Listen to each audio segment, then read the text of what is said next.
प्रियंका को और बहन मायावती सभी को धन्यवाद करना चाहता हूँ।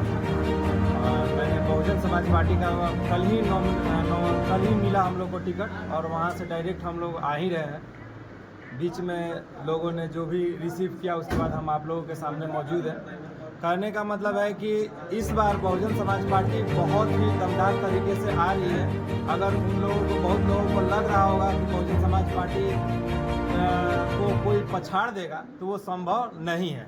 और इसलिए संभव नहीं है कि पूरे के पूरे लोग दोनों राजा को देख चुके हैं और राजा को देखने के बाद हम उन लोगों को प्रजा को, क्योंकि राजा कभी प्रजा को नहीं देखता है। तो लोग सिर्फ और सिर्फ हल्ला मचा रहे हैं कि वो गलत कर रहा है, वो गलत कर रहा है। इसमें जनता का क्या गलती है ये दोनों राजा नहीं बताने के लिए रेडी है। किन मुद्दों को लेके आए हैं आप? 3 ही मुद्दा हम लोगों के पास है, स्वास्थ्य, रोजगार और शिक्षा। ये तीनों चीज हमारे यहाँ पूरी तरह से विलुप्त हो चुका है।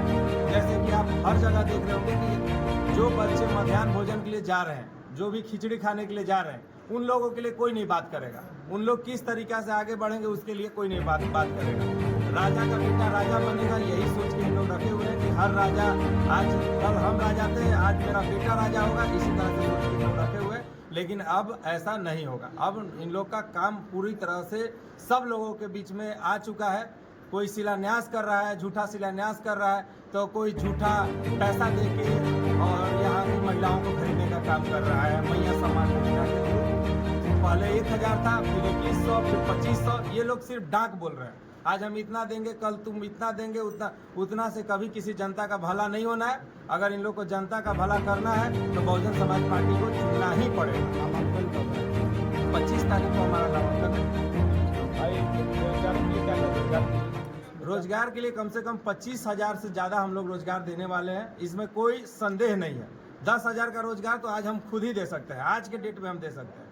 लेकिन फिर भी अगर हम इस एरिया में अपने विधानसभा में अगर फैक्ट्री या कंपनी नहीं डालेंगे तो आप खुद ही समझ सकते हैं कि नियम होता है कि जिस एरिया में आप फैक्ट्री या कंपनी चलाएंगे वहाँ का 60 से 80% लोग को देना पड़ता है। तो हम दूसरे जगह जहाँ पे अगर हम डाल रहे हैं तो वहाँ पे 60 से 80% लोग हमारे काम कर रहे हैं। तो इसी कारण से हम खुद अपने भरोसे पे बोल रहे हैं, सरकार का भरोसा हमें नहीं है। लोग बोलते हैं ना कि हम ये सरकार ले आएंगे तो वो सरकार ले आएंगे, तब हमारा सरकार नहीं आ रही। तो आपका सरकार क्यों नहीं है? यहाँ का जनता मूर्ख थोड़ी ना है कि 4.5 लाख जनता आपको वोट देकर और विधायक बना दी है या पूर्व में भी बनाई है, तो आप कहिएगा कि हमारे पास सरकार ही नहीं है। तो इस बार सरकार नहीं रहेगा तो आप क्या कीजिएगा? भाजपा क्या जो 3 बार का विधायक है, कैसे उन लोग का सामना कीजिएगा? बहुत ही आसान है। इसलिए सामना देखिए, अगर आप लोग खुद ही समझ सकते हैं कि अगर काम किए रहते तो उन्हें वोट मांगने की जरूरत ही नहीं पड़ती। लेकिन काम किए नहीं है, इसलिए उनको गली गली घूमना पड़ रहा है। वो क्यों रोड में घूम रहे हैं? क्यों आज के डेट में 3-3 बजे रात तक, 4-4 बजे रात तक दिख जाते हैं? और इन लोग को आचार संहिता से भी कोई लेना देना नहीं है। ये लोग क्या कर रहे हैं कि आप लोग देख रहे हैं कि कितना सारा गलती काम कर रहे हैं, कितना सारा केस हो रहा है, लेकिन इन लोगों को कोई मतलब नहीं है, क्योंकि राजा है। इन लोगों को पता है कि एक तरफ जेएमएम सरकार है तो एक तरफ हम खुद ही राजा बन के बैठे हुए हैं। तो दोनों सरकार यही मति भ्रमित करने का काम कर रही है। और कुछ भी इन लोग के साथ आज के डेट में एसडीओ साहब हो या जो भी हो, वो इन लोगों के साथ कुछ नहीं करने पा रहे हैं।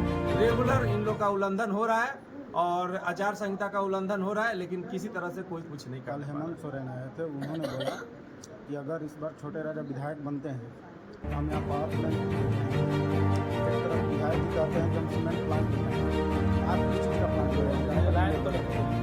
दोनों के लिए हम बता दे रहे हैं। एक दोनों का बात के बाद मैं अपना बात रख देता हूँ, आप लोग भी बैठ ही जाइए अगर अच्छा रहेगा। देखिए, पावर प्लांट संभव नहीं है।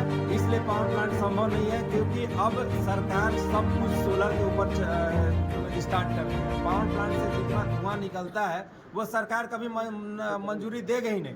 ये इनको, हमारे हेमंत सोरेन जी, माननीय मुख्यमंत्री जी को ये पता होना चाहिए कि वो चाह कर भी नहीं लगवा सकते। वो भी चाह जाएंगे तभी भी नहीं लगेगा, क्योंकि इसमें भारत सरकार का भी मंजूरी चाहिए होता है, सिर्फ राज्य सरकार का मंजूरी से नहीं होता है। अब भारत सरकार कभी भी इस टाइप का मंजूरी नहीं देगी जिससे कि प्रदूषण फैले, पहला चीज़। दूसरा चीज़, सीमेंट फैक्ट्री तो 15 साल से लगते आ रहा है।